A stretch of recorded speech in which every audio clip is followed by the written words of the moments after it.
రీసెంట్‌గా పంజాబ్‌లో నేహా జిజ్రీ అనే ఒక అమ్మాయి వరకట్నం చావు చనిపోయింది.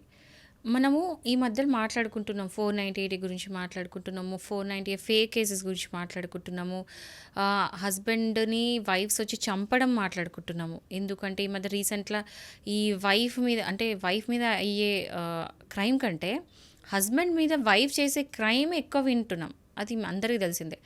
బట్ ఇంకా గూడా ఈ స్టేజ్‌లో కూడా స్టిల్ వుమెన్ ఇంకా గూడా డౌరీ వేధింపుల వల్ల అండ్ డౌరీ కోసము వాళ్ళ అత్తమామ, హస్బెండ్ చంపుతున్న రోజులు ఇంకా ఉన్నాయి.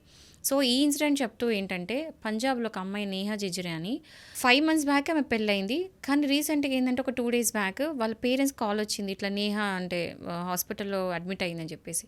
తీరా పేరెంట్స్ ఎళ్లి చూసేసరికంటే ఆమె ఆల్మోస్ట్ ఒక వెజిటేటివ్ స్టేట్‌లో ఉంది. అంటే ఇంకా లాస్ట్ మినిట్‌లో ఉంది.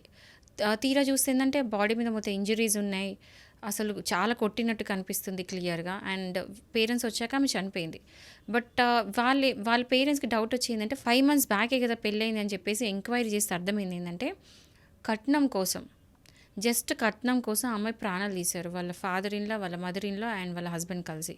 సో, ఇలాంటివి ఇంకా జరుగుతున్నాయి. అందుకని చెప్పి ప్రతి ఒక్కరు వరకట్నం అంటే డౌరీకి నో చెప్పండి. Say no to dowry. Prohibition act ఉంది 1961. దాంట్లో క్లియర్‌గా సెక్షన్ 3 అండ్ సెక్షన్ 4 చెప్తుంది. తీసుకోవడం, ఇవ్వడం 2 కూడా తప్పే.